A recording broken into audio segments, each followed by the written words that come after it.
사람들에게 누군가의 죽음은 언제나 많은 생각과 변화를 가져옵니다.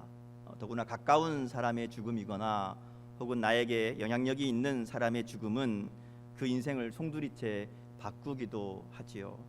어떤 죽음은 개인이나 가족이 아니라 나라와 민족의 삶에 영향을 미치기도 합니다. 죽음의 영향력이 있다는 것이죠. 오늘 본문에 나오는 우시야의 죽음이 바로 그렇습니다. 오늘 본문은 우시야 왕이 죽던 해에 이렇게 시작합니다. 그러니까 우시야 왕의 죽음 때문에 일어난 상황들을 우리가 볼 수 있습니다. 이 우시야는 남유다를 52년 동안 다스렸던 왕입니다. 대부분 좋은 평가를 받는 왕이기도 합니다.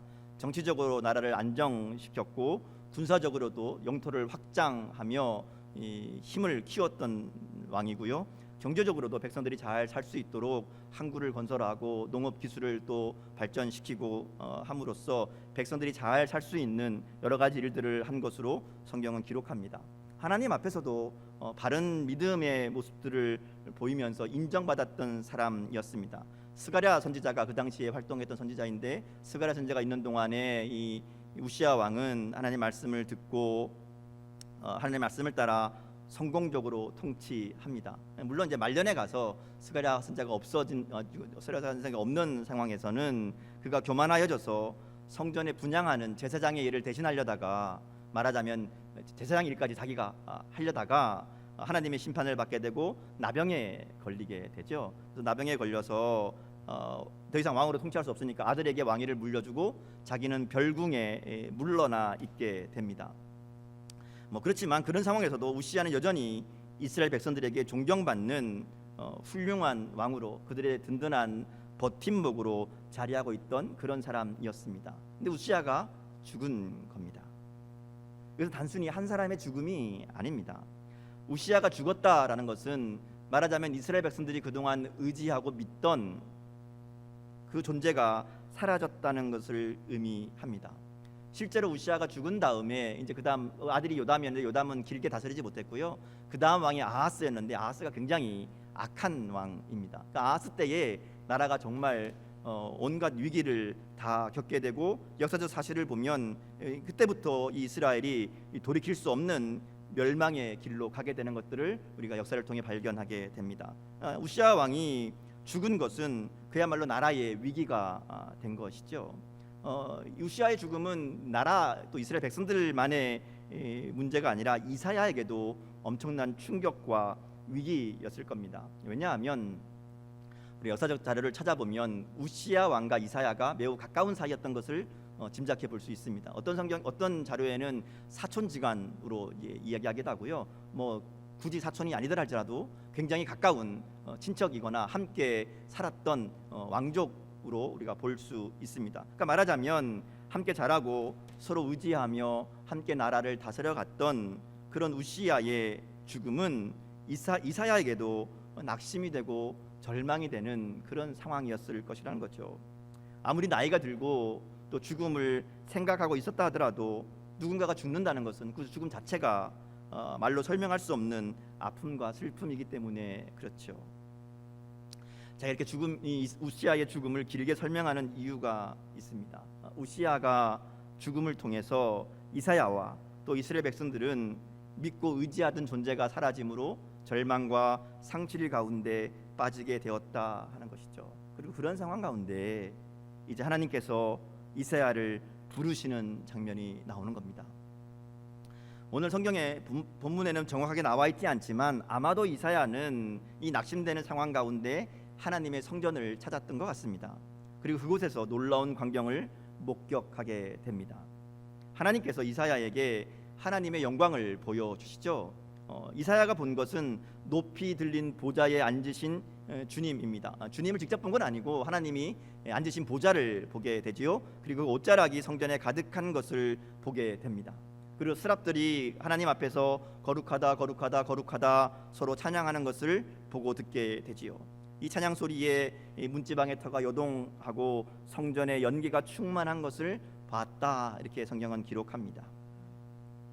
자, 이사야가 본 것은 높이 들린 보좌입니다. 이 보좌는 하나님의 다스리심을 상징합니다. 하나님의 왕되심을 나타내는 표현이죠. 보좌는 왕의 자리잖아요. 나중에 보면 이사야가 고백할 때에 내가 만군의 주이신 왕을 배웠다, 이렇게 만군의 여호와이신 왕을 배웠다, 이렇게 고백하죠. 그러니까 이 보좌는 왕을 상징하는 겁니다.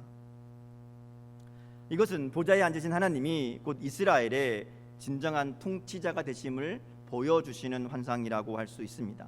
이사야가 보고 알아야 하는 것은 보좌에 앉으신 하나님, 그러니까 역사를 주관하시고 다스리시는 유다의 진정한 통치자는 바로 하나님이시라는 거죠.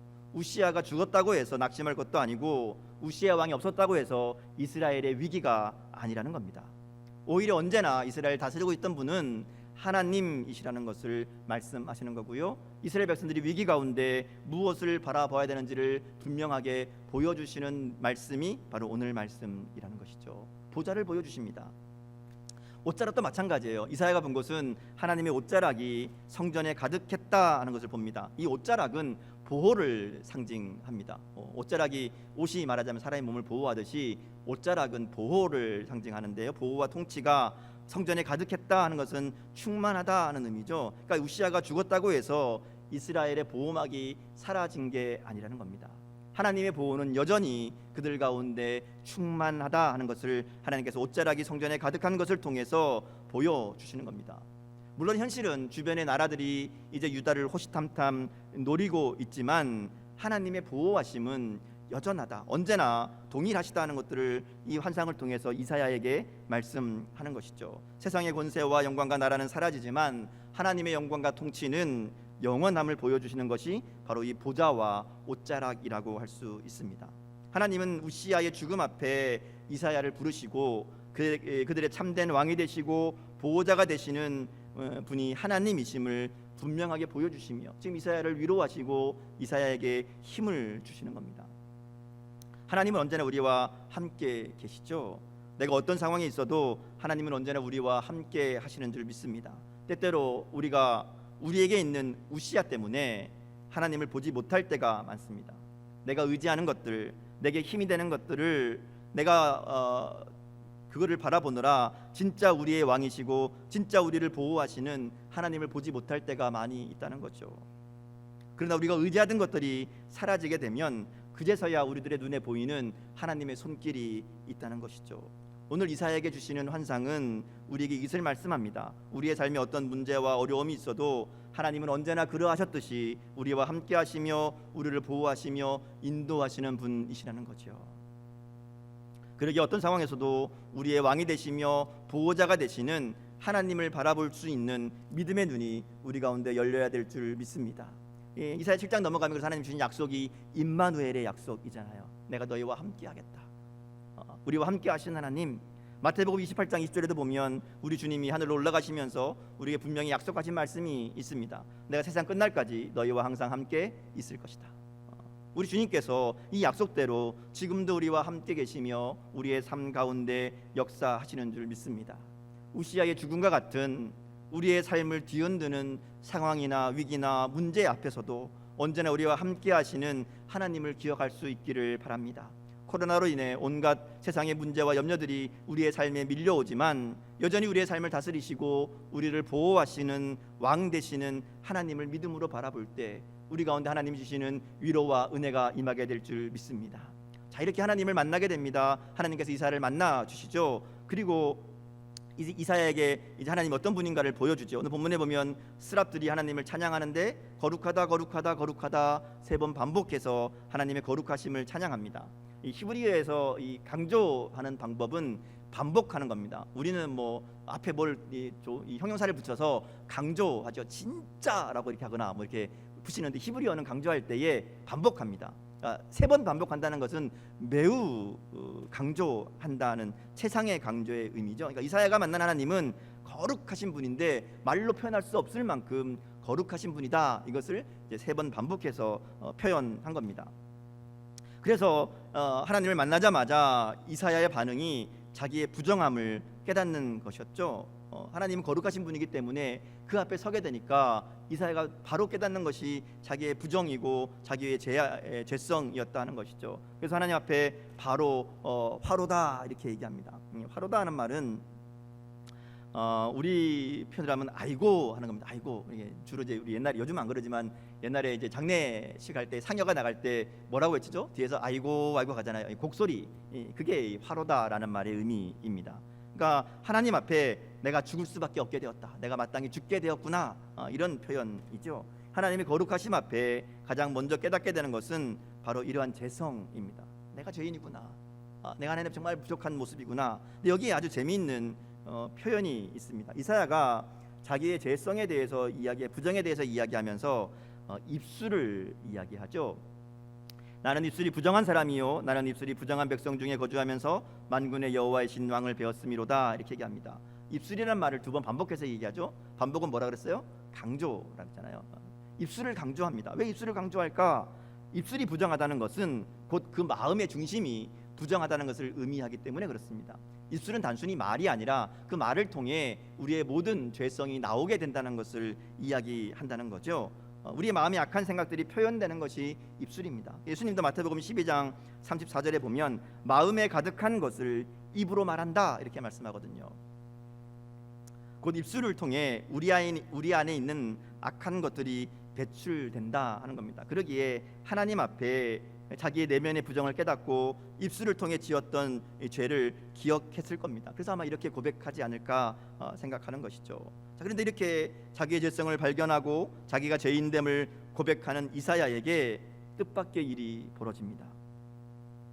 스랍 중에 하나가 제단에 핀 숯을 가져다가 이사야의 입에 대면서 이사야의 입을 깨끗하게 해주죠. 원래대로라면 죽어야 됩니다. 하나님 앞에 서는 자들은 누구나 죽을 수밖에 없는, 실제로 구약시대에 보면 제사장들이나 또 하나님 앞에 섰던 사람들이 죽음 당하는 것들을 우리가 보게 되죠. 그런데 하나님께서 이사야를 입술을 깨끗하게 하시며 하나님 앞에 서게 하신다 하는 거죠.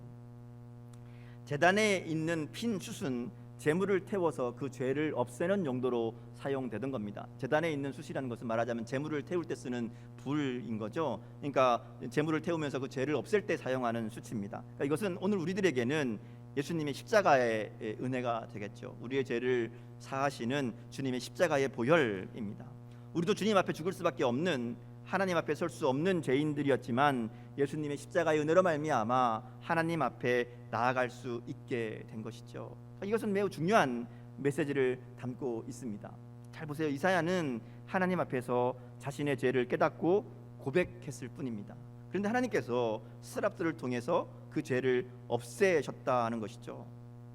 우리 인간은 하나님 앞에 서게 되면, 하나님을 만나게 되면 하나님의 거룩하심을 발견하게 되고요, 동시에 우리의 죄성을 깨닫게 됩니다. 그런데 여기 놀라운 것은 우리가 죄를 깨닫고 고백하면 하나님이 용서해 주신다는 거예요. 우리가 아무리 노력해도 스스로의 죄를 해결할 수 없습니다. 그런데 우리가 죄를 깨닫고 고백하면 그러면 하나님이 용서하시고 제거해 주신다 하는 것이죠. 오늘 이사야를 통해 보여주시는 하나님의 은혜가 바로 그것이고요, 우리가 바로 이 은혜로 지금 하나님 앞에 서 있는 줄 믿습니다. 하나님은 절망과 낙심 가운데 있던 이사야를 만나 주십니다. 보좌와 옷자락을 보여주시면서 하나님의 다스리심과 하나님의 보호하심을 깨닫게 하십니다. 또 이사야를 정결하게 하심으로 하나님 앞에 설 수 있는 존재로 만들어 주신다는 것이죠. 이것이 이사야를 통해 보여주시는 우리를 향한 하나님의 은혜와 사랑인 줄 믿습니다. 우리는 모두 이사야와 같은 은혜를 받은 사람들이지요. 하나님을 만나게 되었고 하나님의 은혜로 깨끗함을 받은 사람들입니다. 자, 그리고 이어지는 말씀을 통해 그렇게 은혜 받은 우리들이 어떻게 살아야 하는지를 이사야를 통해서 말씀해 주십니다. 이렇게 정결함을 받은 이사야가 이제는 하나님의 목소리를 듣게 됩니다. 아니, 정확하게 말하면 하나님께서 천상에서 회의하시는 내용을 듣게 되죠. 하나님 앞에 정결함을 받은 이사야의 귀가 열리게 된 겁니다. 하나님의 음성은 엄밀히 말하면 이사야를 향한 게 아닙니다. 이사야한테 얘기한 게 아니에요. 하나님이 얘기하시는 것을 이사야가 들은 겁니다. 이 땅을 향한 하나님의 탄식을 듣게 된 거죠. 내가 누구를 보내며 누가 우리를 위하여 갈까? 하나님이 하시는 목소리를 듣게 됩니다. 하나님이 지금 유다 땅에 말하자면 하나님의 뜻을 전할 자를 보내려고 하시는데 갈 사람이 없다는 거예요. 아무도 그 길을 가려고 하지 않는다는 거죠. 누가 갈까 이러고 계시는 거예요. 그 소리를 이사야가 듣습니다. 그때 이사야가 여기에 응답하지요. 우리가 하나님을 만나고 정결하시게 하시는 하나님의 은혜를 입게 되면 우리 가운데 일어나는 일이 있는데 하나님의 마음을 알게 된다는 겁니다. 하나님의 음성이 들려지는 거죠. 하나님의 탄식을 듣게 되는 겁니다. 그리고 그때 우리에게 필요한 것이 이사야와 같은 자원하는 결단입니다. 하나님의 은혜를 입고 하나님의 음성을 듣고 하나님의 마음을 깨달으면서도 응답하지 않는 사람들이 얼마나 많은지 모릅니다. 또는 이사야는 우리 가운데 자원하는 그 모습을 보여주죠. 사실 이사야의 이 소명 장면은 매우 특이한 케이스라고 할 수 있습니다. 성경에서 하나님이 사람들을 부르실 때에 두 가지 형태가 있습니다. 대표적으로 예레미야식 부르심이 있고 이사야식 부르심이 있습니다. 예레미야식 부름이 이제 일반적인 형태인데 하나님이 강권적으로 사람을 부르십니다. 직접 불러서 하나님의 사명을 맡기십니다. 모세나 기드온이나 예레미야가 대표적인 사람이라고 할 수 있죠. 그 외에도 구약의 대부분의 많은 사람들이 이렇게 부르심을 받습니다. 어느 날 하나님이 갑자기 나타나셔서 야, 너 와라, 내가 너 보낸다 이렇게 말씀하신다는 거죠. 그럼 대부분 하나님의 부르심을 거절합니다. 아유, 주님 못 갑니다. 나는 뭐도 안 되고 뭐도 약하고 뭐도 없고 이렇게 거절하죠. 여러 가지 이유를 대면서 못 하겠다 그럽니다. 그럼 하나님이 설득하시죠. 보여주시기도 하고 약속을 주시기도 하고 때로는 위협하시기도 하고 때로는 달래기도 하고 이게 설득합니다. 그리고 마지막으로 그에게 다짐과 약속을 주면 내가 너와 함께 할 거야, 내가 너 힘줄게, 같이 가자 이렇게 약속을 주시면서 그 일을 감당하게 하십니다. 이게 전형적인 부르심입니다. 근데 이사야는 상황이 좀 달라요. 하나님이 직접 이사야를 부르신 게 아닙니다. 이사야 너 가라 이렇게 말씀하신 게 아닙니다. 물론 환상 중에 이사야에게 하나님을 보여주시고 하나님을 만나게 하시지만 그렇다고 해서 하나님이 직접 사명을 주신 것은 아니라는 거죠. 오히려 이사야가 내가 가겠다고 나섭니다. 그래서 다른 예언자들은 하나님이 선택해서 얼르고 달래서 때로는 억지로 시켜서 하나님의 일을 하게 하는데 이사야는 하나님이 시키지도 않았는데 내가 여기 있나이다, 나를 보내소서 이렇게 나서는 겁니다. 하나님을 만나고 하나님의 은혜를 입은 후에 자발적으로 나선 사람이라는 거죠. 하나님이 어떤 사람을 더 귀하게 보실까요? 그런 의미에서 우리는 이사야와 같은 기회를 잡은 사람들입니다. 하나님은 예수님 십자가를 통해 우리를 하나님 앞에 설 수 있는 존재들로 만들어 주셨습니다. 그 은혜를 우리에게 주셨어요. 하나님의 말씀을 통해 하나님의 마음을 알 수 있는 기회를 우리는 얻게 되었습니다. 하나님이 어떤 마음인지, 하나님이 무엇을 원하시는지, 하나님 이 땅 가운데 어떤 일을 하기 원하시는지 때때로 말씀을 통해 우리 가운데 들려주신다는 거죠. 문제는 우리가 어떤 반응을 보이는가 하는 겁니다. 하나님의 마음이 들려지고 하나님의 탄식이 들려질 때에 내게 하는 이야기가 아닌가 보다, 저 옆에 집사님한테 하는 얘기인가 보다, 저 옆에 장로님한테 하는 얘기인가 보다 이렇게 넘겨버리고 말 것인지, 아니면 나에게 하시는 말씀이 아닌 것 같아도 하나님의 마음이기에 하나님의 탄식이기에 하나님 그 내가 하겠습니다 이렇게 나설 수 있는 결단이 있는가? 오늘 우리들에게 하나님이 이사야의 말씀을 통해 말씀하시는 줄 믿습니다. 우리를 향한 하나님의 부르심은 지금도 계속되고 있습니다. 우리의 삶 속에, 가정에서, 교회에서, 직장에서, 세상 속에서 하나님의 뜻을 전하고 하나님의 사랑을 전하는 일을 위해 하나님은 지금도 내가 누구를 보내며 누가 우리를 위해 갈고 탄식하고 계시는 줄 믿습니다. 그러기에 하나님의 음성이 들려지는 자리, 하나님의 마음이 깨달아지는 자리, 하나님이 나에게 보여주시는 자리가 있다면 내가 여기 있나이다, 나를 보내소서 응답하며 나아가는 결단이 있기를 주님의 이름으로 축복합니다. 자, 근데 문제가 있어요. 여기까지 참 멋있고 좋아요. 하나님 앞에 딱 이렇게 결단하고 나서고 하나님 얼마나 기뻐하실까, 나도 그래야지. 자, 근데요, 그 다음 하나님이 하시는 얘기가 참 기가 막힙니다. 이사야가 결단하고 하나님 제가 하겠습니다 이렇게 손들고 나섰는데 하나님의 응답이 기가 막힙니다. 9절 10절 말씀인데요, 한마디로 이렇게 간 겁니다. 하나님의 말씀을 선포해도 그들이 듣지 않을 거다. 네가 얘기해도 들은 척도 안 할 거다. 말하자면 너의 사명은 실패할 것이다 말씀합니다. 하나님은 이미 이사야의 이 사역이 실패할 것으로 정해 놓으신 겁니다. 이사야가 정말 이 결단하고 결심하고 막상 하겠다고 나섰는데 하나님이 하시는 얘기가 야 근데 너 가면 실패할 건데 그거 안 되는 일인데 그게 내 뜻인데 이렇게 말씀하신다는 거죠. 목사가 제일 힘들 때가 언제인지 아십니까? 목사가 제일 힘들 때, 소들이 속썩일 때, 말 안 들을 때 아닙니다. 아무리 설교해도 바뀌지 않을 때입니다. 아무리 가르쳐도 달라지지 않을 때입니다. 하나님의 말씀을 전하고 양육하고 훈련하고 이야기해도 자기 고집을 꺾지 않고 자기들 마음대로 신앙생활하는 사람들을 만날 때 목회자가 가장 힘이 들지요. 하나님의 말씀을 전하고 가르치면 듣고 결단하고 변화되어야 그래야 사역에 힘도 나고 재미도 있을 텐데 달라지지 않는 성도, 변하지 않는 교회를 만나면 이 사역자들이 지치고 힘들어진다 하는 것이죠. 근데 지금 이사야가 만나게 될 일이 바로 그런 일이라는 거예요. 이사야가 시작하자마자 나서자마자 너 나가봐야 아무리 얘기해도 들은 척도 안 할 거다. 그들의 마음이 움직이지 않을 거다. 이렇게 얘기하시는 거예요. 이사야가 괜히 손들었다 싶었겠죠. 이거 내 괜히 한다 그랬네. 이런 마음이 들었을 겁니다. 그래서 물어보죠. 하나님, 그럼 언제까지입니까? 언제까지 그럴 겁니까? 말하자면 하나님 좋습니다. 내가 뭐든지 잘 되는 게 어디 있겠습니까? 참아 보겠습니다. 얼마나 참으면 될까요? 얼마나 참으면, 얼마나 견디면 하나님의 뜻이 이루어질까요? 이렇게 묻는 겁니다.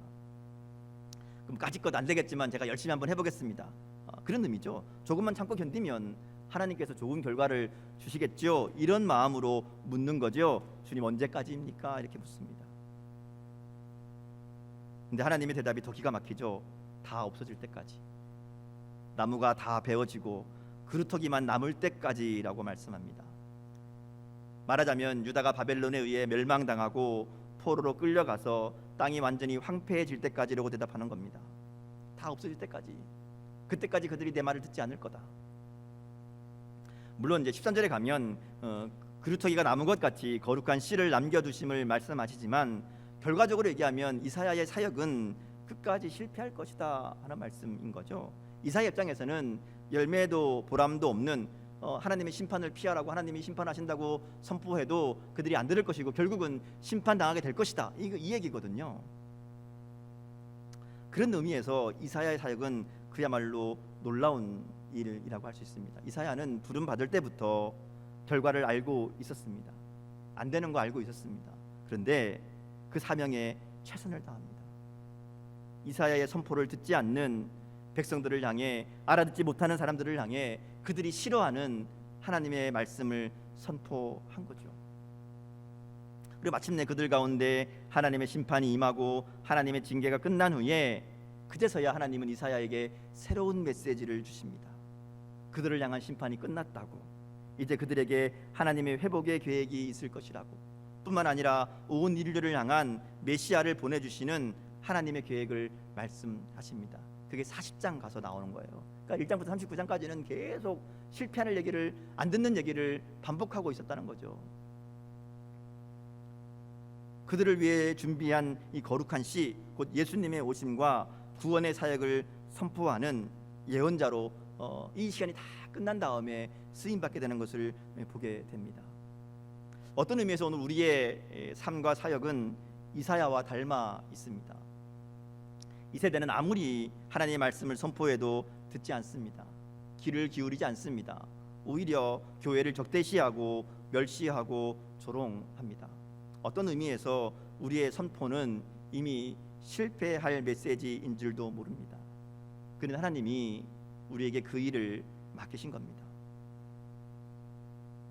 우리는 복음의 복된 소식을 전하지만 세상 사람들에게는 멸망의 소식이요 심판의 소식이기에 복된 소식이 되지 못하죠. 어쩌면 이사야 당시에 이스라엘 백성들이 그랬듯이 하나님이 그들이 깨닫지 못하게 하시고 듣지 못하게 하시고 돌이키지 못하게 하시는 거 아닌가 하는 생각이 들 때도 있습니다. 그런데요, 우리는 결과와 상관없이 하나님의 부르심을 받은 사람들입니다. 우리가 사명을 따라 살아갈 때 그 결과와 상관없이 우리는 하나님의 마음을 풀어드리는 삶이 될 것이라는 것이죠. 그게 은혜 받은 사람의 삶이 아닐까요? 결과는 상관없어요. 그건 하나님이 하시는 일이고 우리는 그저 우리에게 맡겨진 사명대로 하나님의 마음을 풀어드리는, 하나님의 뜻에 합당하게 하나님을 기쁘시게 하는 삶을 살아가면 될 줄 믿습니다. 그게 사명을 감당하는 삶이지요. 그러기에 우리는 결과와 상관없이 우리를 부르신 그 사명을 따라 살아가야 됩니다. 우리가 아무리 노력해도 결과가 없을 수 있습니다. 아무리 애써도 그 결과가 나타나지 않을 수 있습니다. 그러나 우리는 우리를 부르신 그 사명, 복음을 전하고 하나님 백성으로 살아가는 것, 이 땅 가운데 하나님의 은혜를 받은 자로, 하나님의 마음을 아는 자로 살아가는 것이 우리의 사명인 줄 믿습니다. 비록 우리가 믿음으로 살아가는 것이 이사야의 사명과 같이 불가능해 보이는 일이라 할지라도 나를 향한 하나님의 은혜와 사랑 때문에 기꺼이 그 하나님의 부르심에 내가 여기 있나이다, 나를 보내소서 응답하며 하나님의 일을 이루어가는 복된 삶을 살 수 있기를 주님의 이름으로 축복합니다. 하나님은 위기 가운데 우리를 찾아오시고 만나주시고 하나님의 은혜를 알게 하시는 분이십니다. 오늘 우리가 하나님 은혜 앞에 담대히 결단하며 나갈 때 우리가 보기에는 실패할 수밖에 없는 현실, 실패할 수밖에 없는 상황이라 할지라도 이사야를 통해 하나님의 구원의 계획을 이루어 가셨듯이 오늘 우리의 삶을 통해 하나님의 뜻과 역사를 이루어 가시는 놀라운 은혜를 경험하게 될 줄 믿습니다. 하나님의 이 은혜, 하나님의 부르심 앞에 믿음으로 결단하며 나아가는 저와 여러분의 삶이 될 수 있기를 주님의 이름으로 축복합니다. 함께 기도하겠습니다.